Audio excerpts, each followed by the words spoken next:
My name is Tanvita Koushik. One winner. Tuesday. My name is Ruth Okoricha. One winner. I'm Deborah Pamzad. One winner. 2 million naira.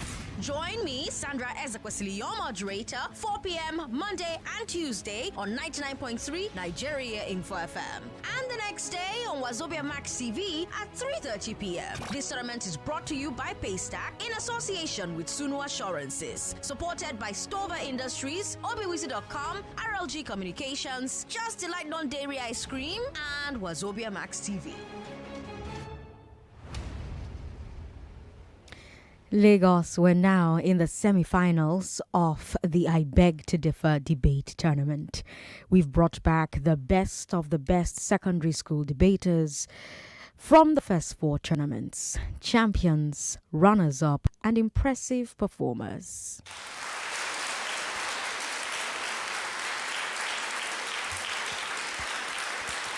We are now down to our final 4. Today and tomorrow, they'll battle for the 2 spots in next week Monday's final. 2 semifinals, 1 final, 1 winner, 2 million naira. We doubled the prize money so we can lure back the champions who already have 1 million naira in the bank. A big thank you to all our sponsors and partners who have made I Beg to Differ happen. Paystack is our headline sponsor. Paystack helps businesses accept online and offline payments from local and international customers. Paystack also has a POS called Terminal. Terminal lets customers pay you in person, by card, bank transfers, and USSD. We also have support from Sunu Assurances. They are our associate sponsor. Sunu says, you pick your way, we take your risk. They provide motor insurance, marine insurance, fire insurance, house owner and householder insurance, and so much more. Check them out on www.sunuassurances.nigeria.com. sunuassurances.nigeria.com. And of course, obiwizi.com here with prizes for all our debaters. They gave the 12 debaters that we've met in this tournament wristwatches, smartwatches. Now you can find Obiwizi on Instagram at Obiwizi, OBIWEZY. And of course, the champion of champions will get an HP laptop. One of them in this room already has an HP laptop from obiwizi.com. So they'll get an HP laptop if they become the champion of champions, an HP laptop from obiwizi.com, earpods, as well as a stand for that laptop. Whoever comes second will walk away with a Nintendo Switch and earpods as well. And whoever comes third will receive a JBL speaker with those same earpods. RLG Communications has tablets for every quarter finalist. So both people in this room this moment received tablets from RLG Communications last week. And we have support from Stover Industries. Stover Industries Limited are the makers of Swiss Flower Air Freshener and Swiss Beauty and Body Care. And we had very cute flower packs for our debaters during the group stages. We also had Just Delight Non-Dairy Ice Cream providing refreshment for our debaters from the group stage all the way until the final. Just Delight Non-Dairy Ice Cream will also provide ice cream for the school of whoever becomes champion of champions. Now that you've met our sponsors and partners, let's debate. Today is our very first semi-final debate. Our panel of judges are with us virtually, as usual. Ronald Asiebu is an accountant in South Africa. Adenike Arogbonlo is a legal practitioner in Canada.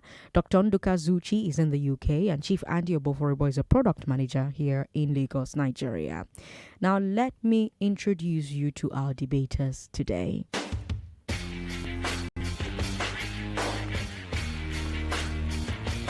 Our first debater placed third in the March 2022 edition. He was the first wildcard entry into the Tournament of Champions. He qualified as the undefeated winner of Group B with 2 wins. Ramadan Oladipupo Olalekon, welcome. Good to see you today. Ramadan says he hasn't gotten a lot of sleep and he's not feeling very well. So prayers up for Ramadan. And Lagos, let me remind you, you can watch this live on Facebook. Facebook is Nigeria Info 99.3, YouTube Nigeria Info FM. Here is our second debater.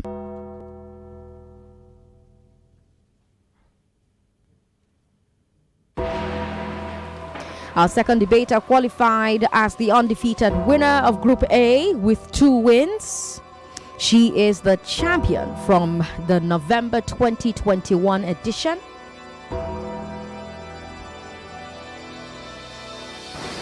Tanvita Koushik, good to see you. Welcome to the Tournament of Champions. It's lovely to be back. Lagos, let me remind you again, you can watch live on Facebook, Nigeria Info 99.3, YouTube, Nigeria Info FM. The contestants have been told the rules, but here they are again. I will give you a topic. One of you will be in support, one of you will oppose. You will each first get 3 minutes to present your positions, and then you'll each get another 3 minutes in the rebuttal round to address the points your opponent made. And finally, you'll get another 3 minutes for closing arguments.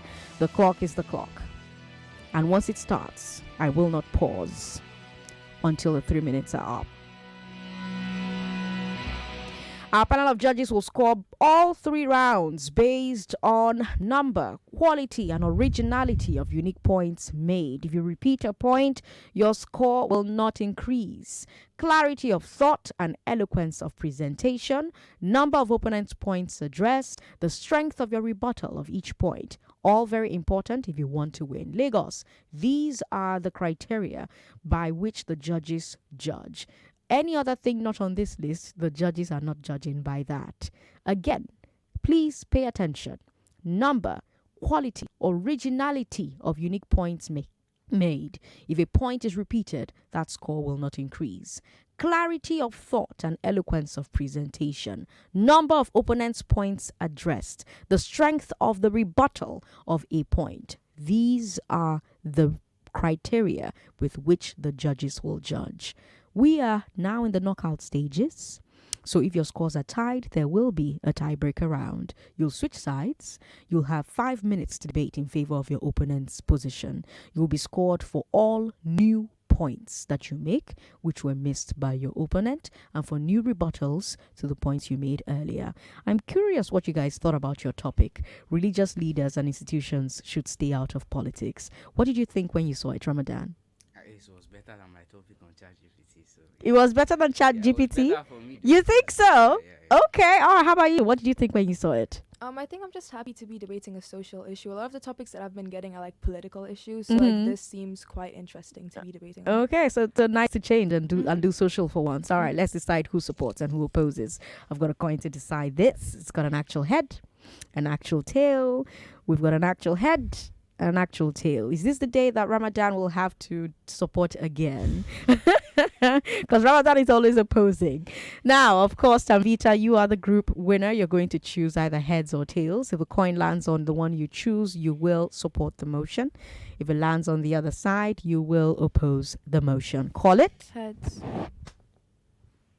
Tails it is. All right. Okay. Which means Ramadan supporting that religious leaders and institutions should stay out of politics, and Tanvita opposing that religious leaders and institutions should stay out of politics. Have you ever opposed, Tanvita? Not in this tournament. No. Not in this tournament? No, only back in November. Okay. Was it at the final that you opposed? Yeah, finals. If I didn't support in the first one, I had to oppose in the second one. Okay, because I think you're always supporting.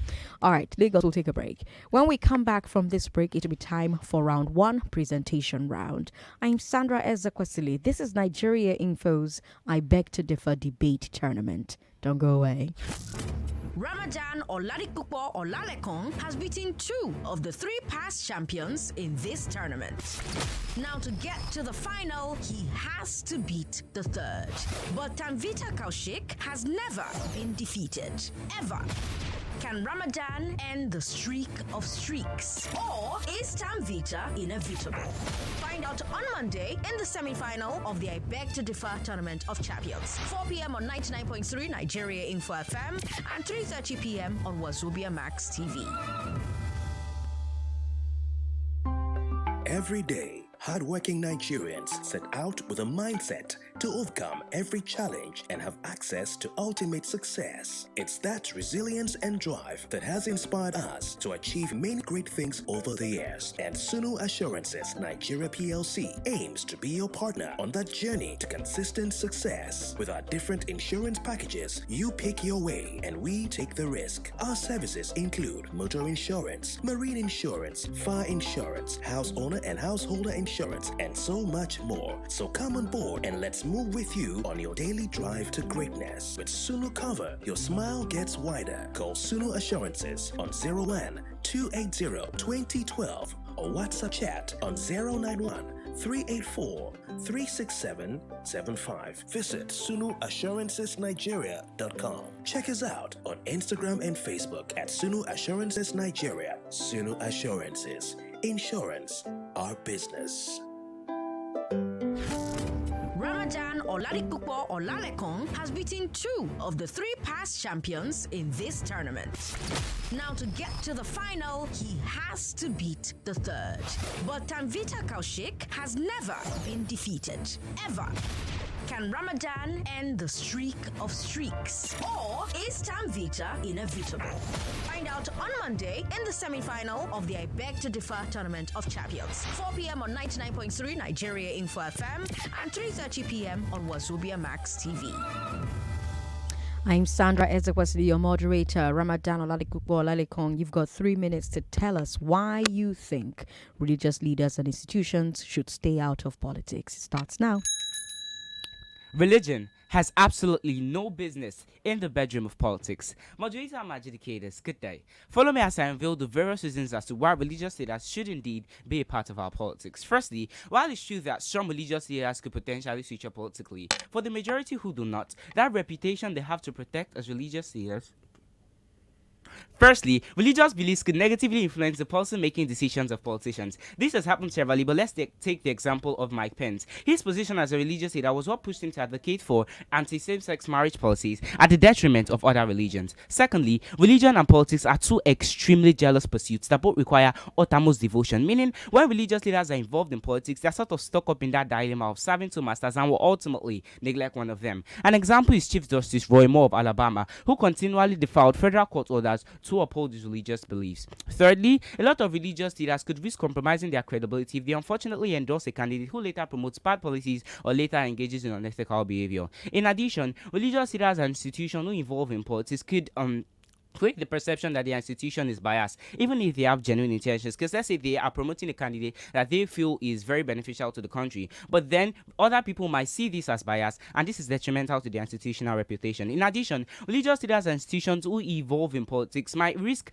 attack on their religious communities by rivals, because politics is a dirty, sentimental, and emotional game. And this isn't just a speculation as it has happened severally. But let's take what happened in Iran when the Shia and Sunni religious institutions decided to involve in politics. There were a series of attack on rival religious communities, endangering the lives of a lot of people. In addition, a lot of people see their religious leaders as second-string mothers and fathers, and these figures need to be easily accessible. But in politics, presidents, for example, are most likely the most inaccessible people, and this could sadly become the case for our religious leaders who are involved in politics. And then, for those who are already hard to access, it only makes it worse. Fifth, in addition, by keeping religious leaders and institutions out of politics, we are preventing political aspirants from taking advantage of the control, respect, and influence that these people have accrued from their religious communities. In addition, let's say a very prominent religious leader is involved in politics and is indicted for corruption, for example. It could breed a basis for a bad representation of the entire religion, especially from their religious antagonists. Furthermore, religious leaders and institutions who involve in politics could cause a breakdown of trust, because as politicians, these religious leaders can't really trust as much, damaging the most fundamental basis for any healthy religious community. Furthermore, religious leaders and institutions have a responsibility to foster unity and harmony. However, political involvement could do quite the opposite. For example, campaigns could be very divisive, and that's the direct opposite of what our religious leaders want to be doing. In addition, religious leaders and institutions who involve in politics could be tempted to use that political influence to promote their religions, and this could slowly translate into religious hostility and then religious exclusion and full-blown extremism, like what was seen with the Taliban's rise in Afghanistan. Furthermore, religious leaders and institutions who involve in politics might end up Iran, Sudan, Somalia, Egypt. These are the most oppressed countries according to the Freedom Index. Meaning, and what do they all have in common? Their religious leaders are actively involved in their politics. So, religious leaders who involve in politics might end up creating policies that are oppressive. Thank you. Thank you very much, Ramadan. Oladipupo Olalekon. Well done. Great work.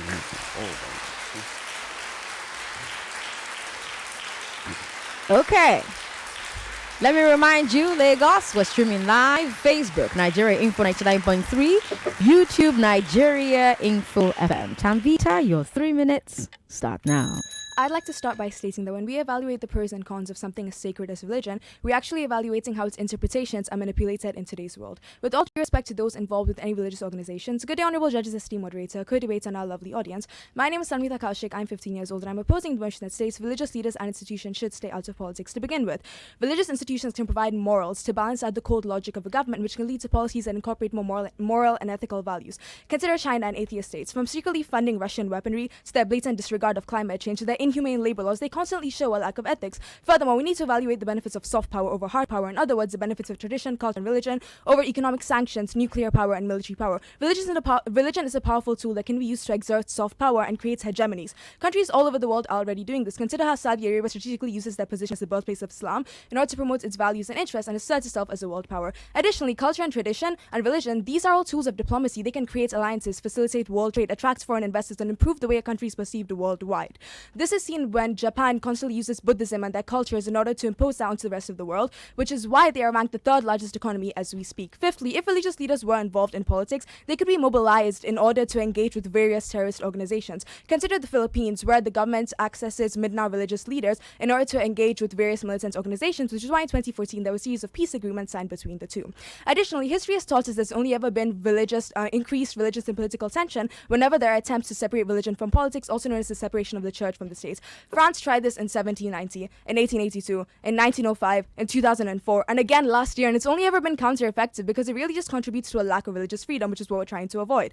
Furthermore, let's look at this from another perspective. Why should we reject our natural ways of involving religion with politics just because other Western countries tell us to do so? If we conform to these so-called international standards, we are willingly throwing away our national identity and cultures. Even within a nation, religious leaders and institutions can contribute to the political sphere. In terms of voter education, religious leaders can use their platform to educate those who lack knowledge on critical issues before an election. In terms of voter participation, religious institutions can come up with voter registration drives and transportation to polling units to ensure that most people go to vote. As well as all of these, it's also been found that there are higher patriotic sentiments in countries where the government works closely with the religious institutions. But don't just take my word for it. Israel and Brazil are two countries with extremely religious populations, which is why they have a correspondingly high voter turnouts of 79% and 68% respectively. Additionally, several religious leaders can also handle global issues better than our current leaders do. Consider the Indian spiritualist leader Sadhguru Vasudev, who constantly comes up with different initiatives to combat climate change, which is an objective that has been shared by Pope Francis, the Imam Shakir, and the Dalai Lama. Additionally, religious institutions are known for housing victims of homelessness, natural disasters, and displacement. So if they work with politics, that can actually help to address these issues better. Lastly, let's look at it from a moral standpoint. If we're just going to remove religious institutions from politics, then are we actually solving anything? Is that a viable solution? We're just undermining the fundamental role that religion plays in all of our lives. Thank you. Thank you very much, Tanvita Koushik. Well done. And right on time. We'll take a break, Lagos. When we come back, it'll be time for rebuttals. I'm Sandra Ezekwesili, your moderator. This is Nigeria Info's Tournament of Champions for the I Beg to Differ debate tournament. This is semi-final one between Ramadan and Tanvita. Don't go away. Ramadan Oladipupo Olalekon has beaten 2 of the 3 past champions in this tournament. Now to get to the final, he has to beat the 3rd. But Tanvita Koushik has never been defeated, ever. Can Ramadan end the streak of streaks? Or is Tanvita inevitable? Find out on Monday in the semi-final of the I Beg to Differ Tournament of Champions. 4 p.m. on 99.3 Nigeria Info FM and 3:30 p.m. on Wazobia Max TV.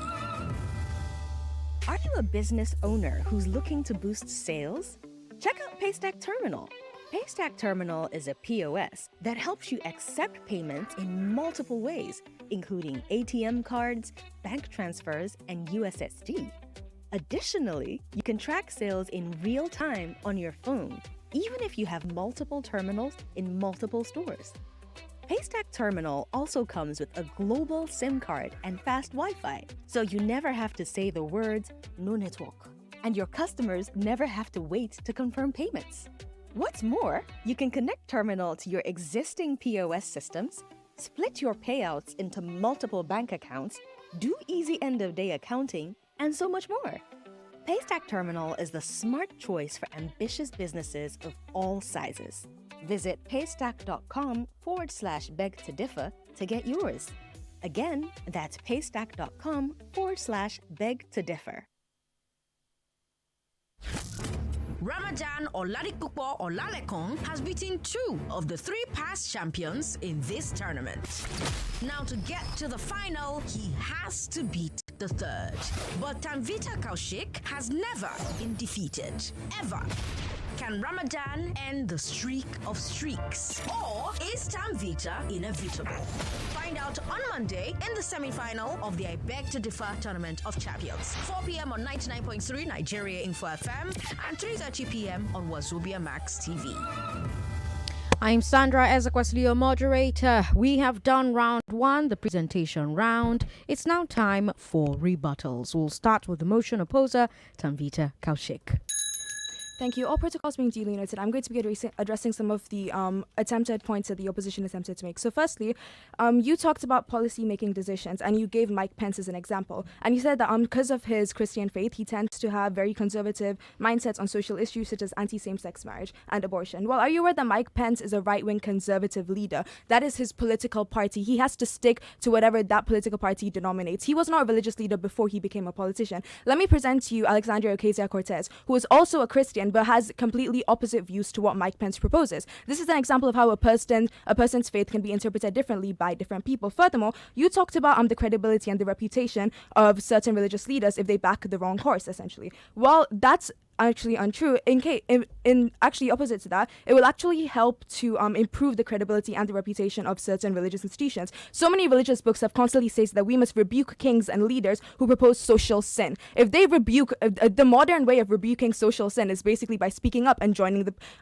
politics. And if our religious leaders decide to do that, then aren't they fighting for our rights? Aren't they ensuring that all of humanity is equal? Isn't that what religious books propose? Furthermore, you talked about the inaccessibility of religious leaders and how when they become president, and the president is the most inaccessible person on the planet. Well, let me propose to you Barack Obama. He constantly showed us parts of his life. He showed us his interactions with his daughters, with his faith, with his wife, and that made him human to us. Religious leaders actually do the same. We know religious leaders like we know our parents, like we know our family, to the point where our pastors and people who and our imams are basically our family to us. So if religious leaders were to remain in power and give us that same access and accessibility, they can not only become attainable to us, but they can also provide us with the accountability that we need from government officials. Furthermore, you talked about leaders who are indicted, like they can religious leaders can commit crimes which will reduce the credibility of certain institutions. However, it's important to note that these kind of situations have happened before. History teaches us and we learn from it so that we don't make the same mistakes in the future. We cannot undermine the intelligence of our current people. We will not elect somebody who we know is going to mess up if we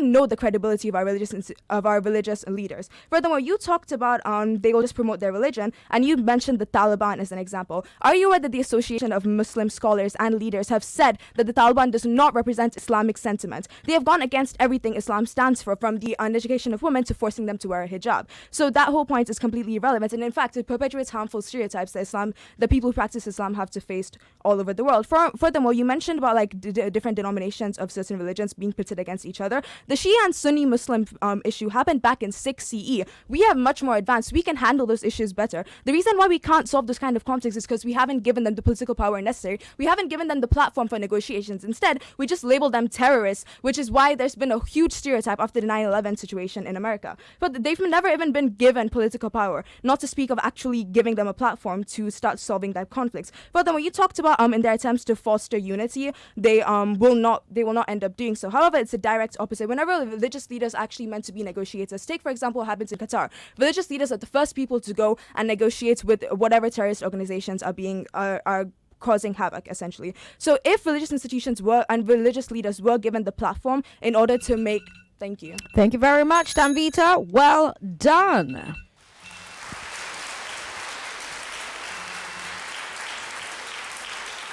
Lagos, let me remind you, we are streaming this live. Facebook, Nigeria Info 99.3. YouTube, Nigeria Info FM. Ramadan, you've got 3 minutes for round 2. It starts now. Moderator and adjudicators, these are my rebuttals. Firstly, my opponent said the morals of religious leaders will positively influence their political contributions. Now, I disagree with that by saying we've seen a lot of religious leaders who turned out to be morally debased, and we've also seen a lot of non-religious leaders who have impeccable morals. So there is no sustainable relationship between religion and morals as popularly speculated. The second point you made was soft power. That's the issue of culture, tradition, and religion. Now, this is not always effective. I mean, religious leaders are prominently involved in Egyptian and Somalian politics, and they have no diplomacy, like you suggested in your third point, that that soft power could be tools of diplomacy in religious institutions. I'm also going to use the example of Iran. According to the Freedom Index, these are the most oppressed countries, and their religious leaders are actively involved in politics. So what diplomacy are you talking about? Another point you made was they could be mobilized for terrorist interactions, and it's true that they could be mobilized for terrorist interactions, and sometimes this could be effective, but then sometimes it's also not effective. Like, they could be mobilized for terrorist interactions to sort of solve the problem, and then end up finding themselves in the midst of the whole mess, and then conniving with the terrorist institutions, like what happened in a lot of Islamic communities. No harm intended to people of Islamic faith. Another point you made was it creates religious tensions, and you made the point on the separation of church and state and church and state. However, the separation of church and state does not say religious leaders should not involve in politics. It only says religious leaders should not allow their beliefs to cloud their political contributions. And even with the separation of church and state, we've seen several leaders who have allowed their religious beliefs to cloud their political contributions. So this isn't very viable. The next point you made was because Western countries tell us to avoid religious involvement in politics, doesn't mean we should. What Western countries are you talking about? Even the USA has had religious leaders involved in their politics. So Western countries are practicing that. There's no way that they could tell us to stop it. Another point you made was on voters' education and participation, without stating any research to prove this. However, a lot of research have proven that religious leaders and institutions who are involved in politics do not have any direct correlation with voter education and participation, like the one conducted by Anatol Islam in the Journal of Religious Contribution in Politics. The next point my opponent made was a higher patriotic involvement, which is similar to the 7th point. There is no research to prove that religious leaders who have involved in politics could help to increase patriotic involvement. It's possible that some religious leaders might take up political office and they will help to improve involvement, but the example of one or two people doesn't necessarily define the entire scope of religious leaders. Another point you made was religious leaders can handle politics better. However, this is just a general speculation. We have seen some religious leaders who have handled politics, all granted, but we have also seen majority of religious leaders who have ended up being terrible politicians that end up going there to promote their religious beliefs. Another point you made was religious leaders could potentially help to handle homelessness because they have hospitable nature. Now, this is true in some cases, but then we've also seen normal non-religious leaders who are politicians that have helped to solve a lot of issues related to homelessness and destitution. Another point you made was removing religious leaders doesn't solve any problems. I've stated a lot of potential problems that religious leaders could bring into the political scope. The problem of terrorism, the problem of religious exclusion, the problem of hostility, and religious leaders have caused these problems. So instead of them to solve problems, they're actually causing problems. So why not keep them out of the political space? Those were all the points you made, and I'm happy I've been able to address all of them. Thank you. Thank you very much, Ramadan. Well done. And right on time. Lagos will take another break. When we come back from this break, it will be time for closing arguments. I am Sandra Ezekwesili. Don't go away. Ramadan Oladipupo Olalekong has beaten 2 of the 3 past champions in this tournament. Now, to get to the final, he has to beat the 3rd. But Tanvita Koushik has never been defeated, ever. Can Ramadan end the streak of streaks? Or is Tanvita inevitable? Find out on Monday in the semi-final of the I Beg to Differ Tournament of Champions. 4 p.m. on 99.3 Nigeria Info FM and 3:30 p.m. on Wazobia Max TV.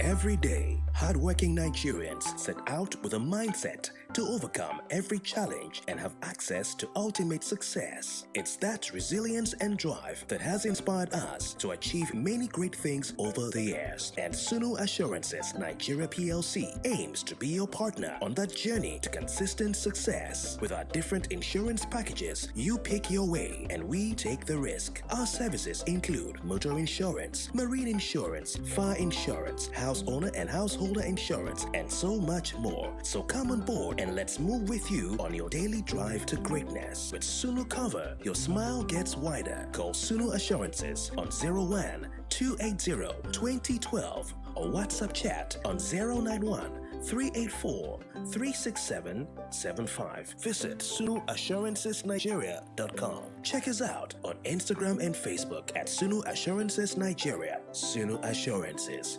Insurance, our business. Ramadan Oladipupo Olalekong has beaten 2 of the 3 past champions in this tournament.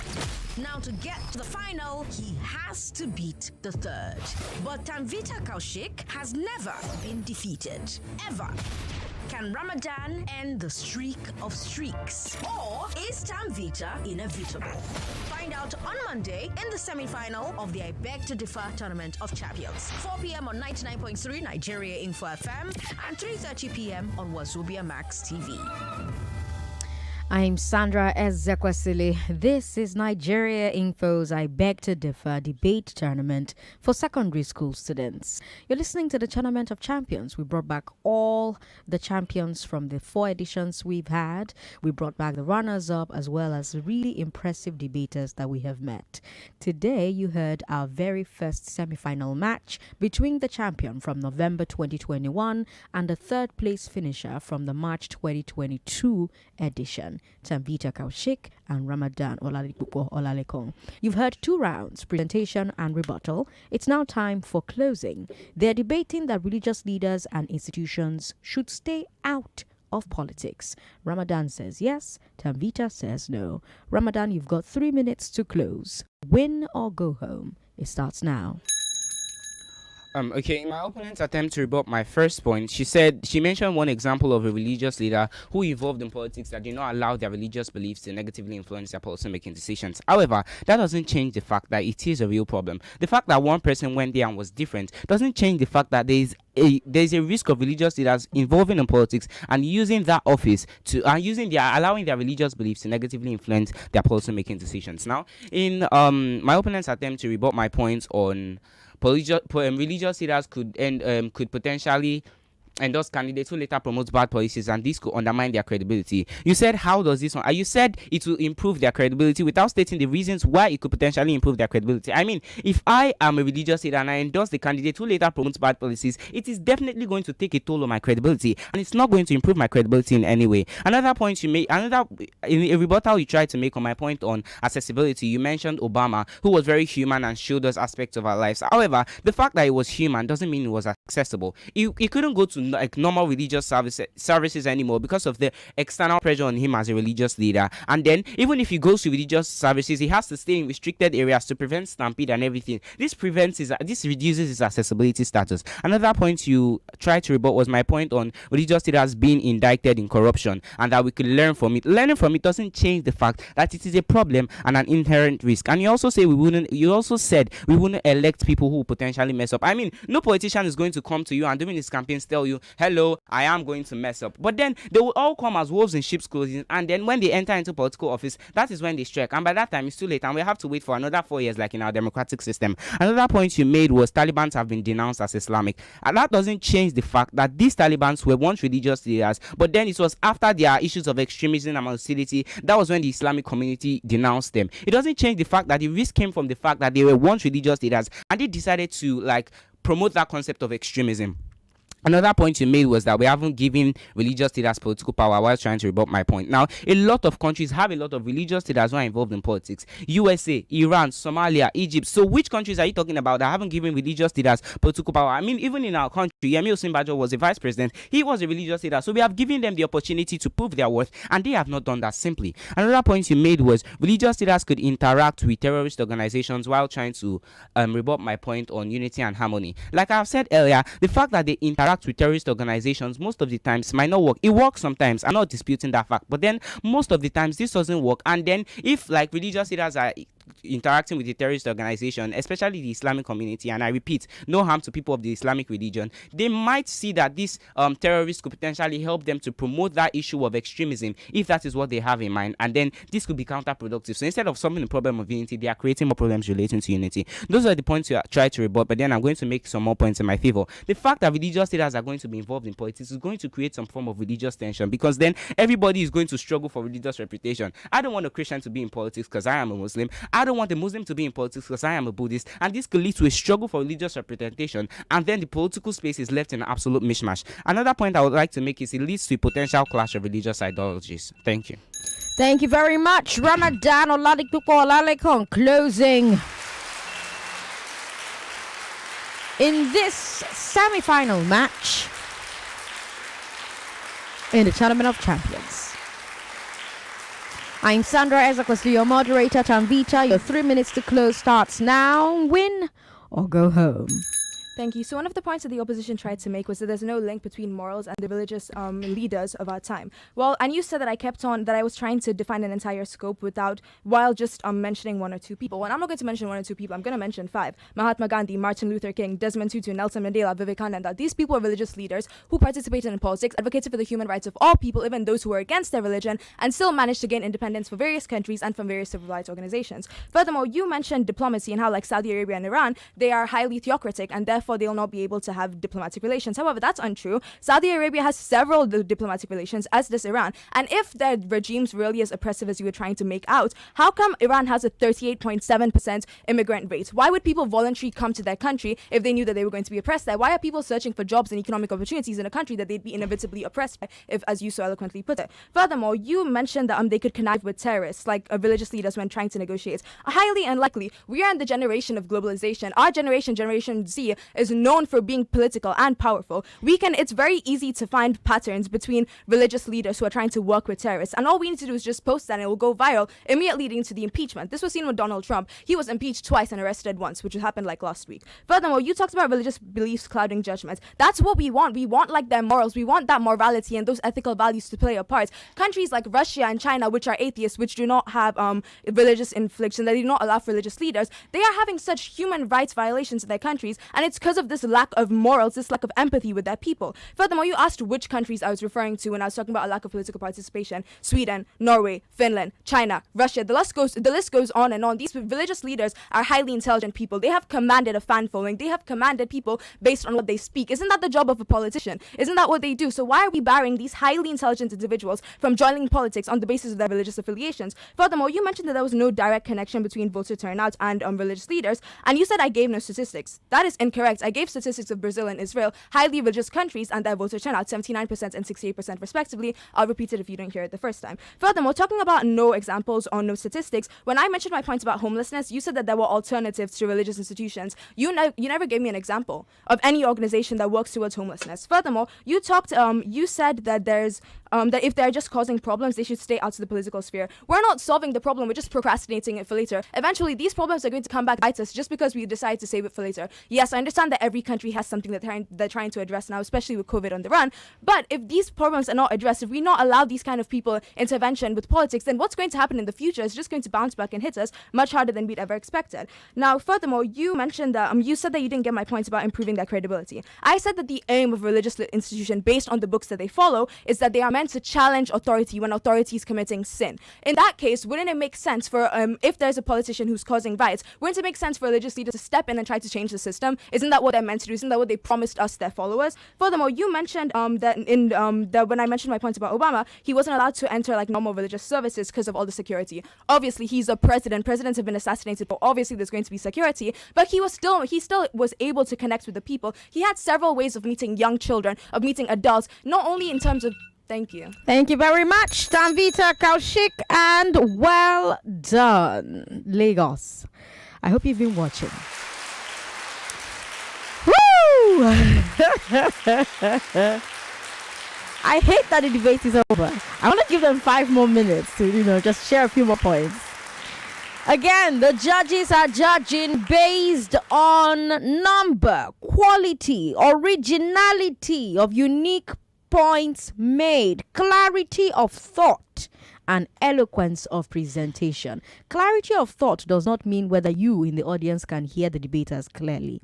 Clarity of thought means that the debaters are able to show that they have thought very clearly about what they are debating, that they understand the topic, and they're able to talk about the topic in a way that communicates to us, the listeners, the judges, that they understood the topic. That's what clarity of thought means. The ability to think clearly or understand things clearly. Eloquence of presentation. So one thing is to think about the topic, show us you understand it, and then present it eloquently. These are the things that the judges are judging for. The number of opponents' points addressed, the strength of your rebuttal of each point. We'll take a break.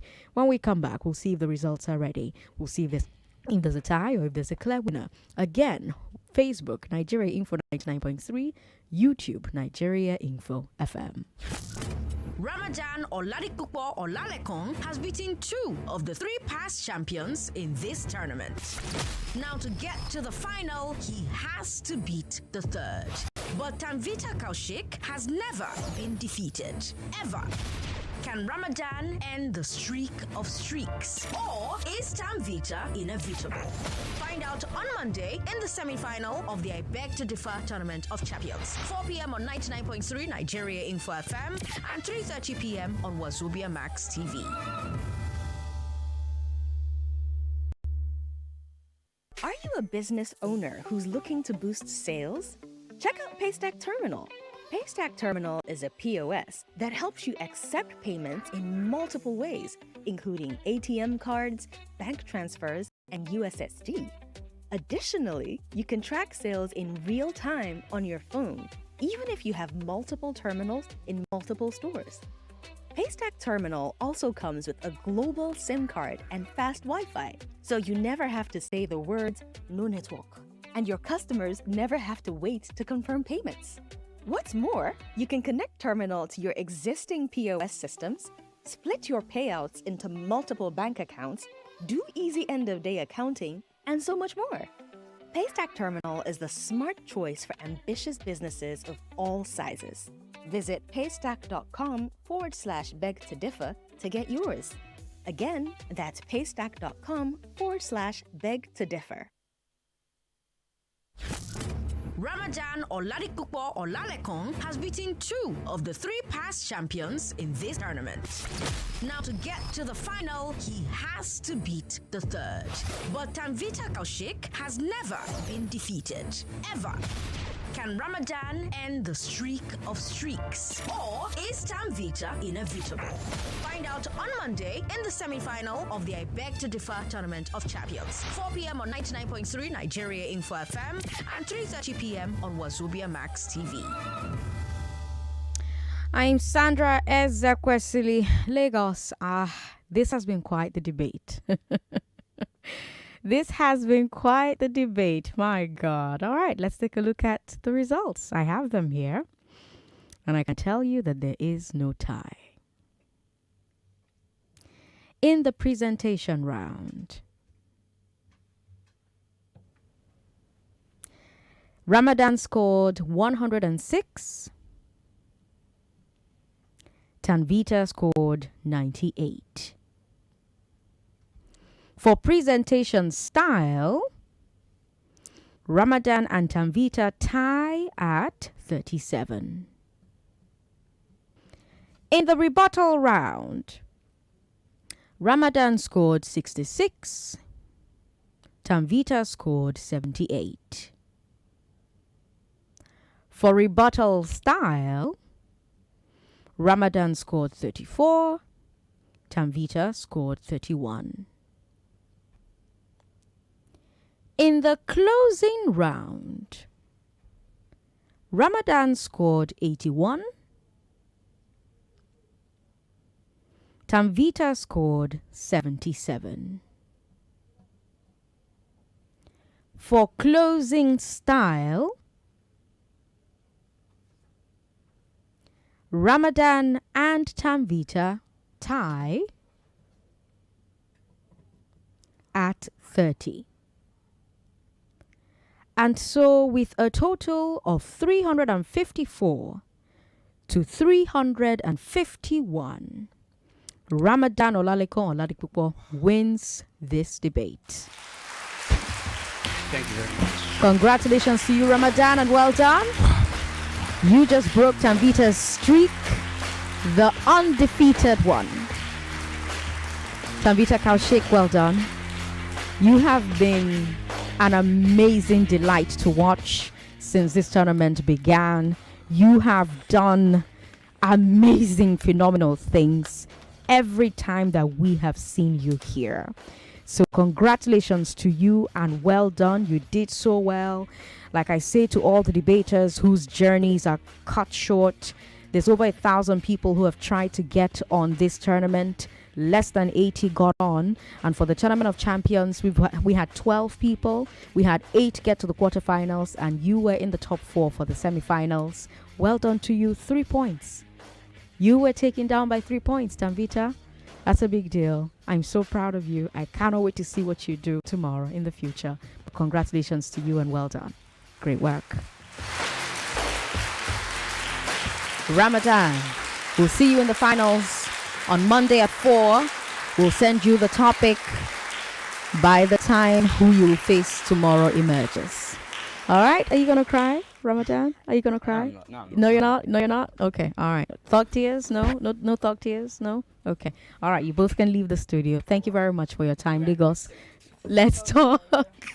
Lagos 0700-993-993 014657190. We've got WhatsApp. WhatsApp is 080-959-71805. 99.3. Hello. Thanks for calling us. Hello, Sandra. Sandra, good afternoon. Good afternoon. Wow. Hi. In fact, as the whole thing was what in my mind, this is the impact was just I was getting. In fact, these two are the best. Yes. The two are the best. Yes. I'm telling you. In fact, I was even getting scared in my heart that Ramadan was about to lose. I think the upper hand he got was speaking in favor.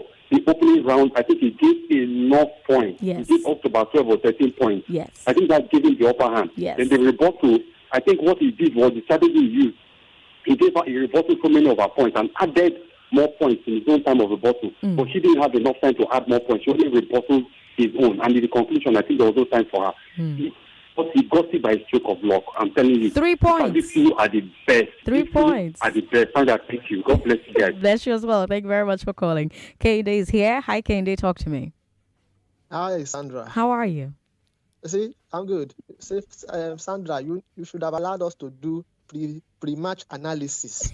And after that, we'll do post-match analysis. Because this is not just ordinary meeting, you know. For me, I think this is the final before the finals, and it was superb. I call Ramadan the slayer of champions. Yeah, that's his third champion. He just laid his third. Yeah. Yeah. He has finished all the champions. And I think what went against Tanvita was because she was not able to manage her time today. That was what went against her. Because I see that she was struggling to rebut all the points of Ramadan. So she could not. She only rebutted 7 out of 10. But she still won. She still won rebuttal. Yeah, even then. But if she had been able to rebut everything, probably she would have gotten more points. But Ramadan was able to rebut all her points. And even in the closing round, you see that she was not able to give additional points. Ramadan was able to give additional point to her in his own. So I think the management of time was what favored Ramadan today. That's in my own analysis. Because when you look at the balance of the analysis, the balance of the debate, it could go anywhere. So for me, it's all boils down to how they were able to manage time today. That's all I have to say about it. But it was a great debate. Yeah. I think today was the highest number of viewers we had on Facebook. It was evenly matched. It was evenly matched. Yes, it was. Yeah. All right, we've got your twin brother as well joining from Finland. Okay, TA, talk to me. TA, talk to me. Hi, Sandra. Hi. See, if I did not call today, I would not like myself. Yeah. Wow. See, this debate could have gone any way. Yes, it could have. If Tanvita had won, it would have been justified. Yes. And if Ramadan would have won, it was also justified. I think what I really appreciate about this debate is the professionalism of the debate, even given their age. Look at Ramadan that was debating against Islam. He's a Muslim. And look at the way he was debating against his own religion. And telling us that we should not, Islamic people should not be. He said, don't verse.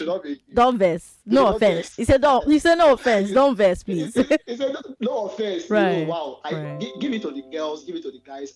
We thought this would be the final, but again, we really enjoyed these guys. And kudos to them for their age. Yeah. In fact, I can't believe this. Yeah. But they're 15 and 16. I tell Ramadan is the one that will beat all of them, and it has come to pass. So give us our flowers, Sandra. Take your flower. You know, we have been telling you since 2022 that Ramadan will beat all of them.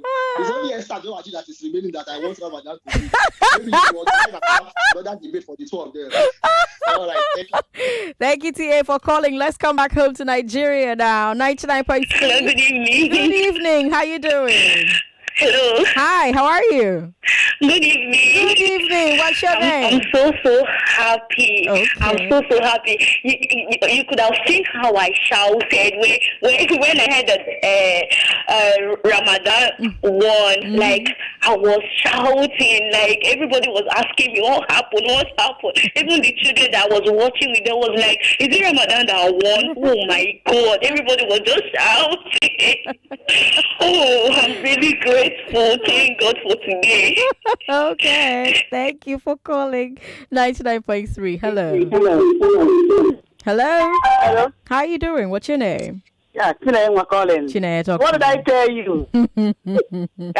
Now, wow, Ramadan is too much. Yes. First, his presentation, he won with 8 points.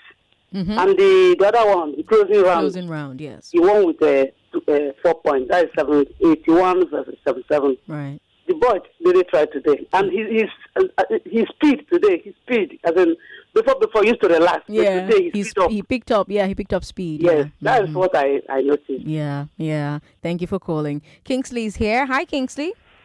Sandra Ezekwesili. Sir. They are our great mommy of the new generation. Sandra, good evening, good afternoon, good morning. Una don't beat us too much now, Sandra. How we beat you? What happened? I told you from the beginning that today is going to be bomber to bomber. That was two of them, so Sandra. close. It was so they close. Were articulated. They managed their points. But look at when Ramadan was rebutting. He was telling us how, the fact is that he just overwhelmed Tanvita because of the point that he gave. He gives examples, both foreign and the local. Can you imagine two of them, Sandra? In fact, I don't know where you pick them, but today, for me, I said today is the final. That is what I observed. But they're just like onions, that every pair you took tastes different. Maybe the final day we're going to see another surprise. But Sandra, I give her this one, I can't just say from Finland. All right, thank you very much for calling. We've got Fendi Mendieta from Texas on WhatsApp. Fendi Mendieta says, this debate is crossfire, very feisty. Ramadan is the man. However, congratulations to both of them.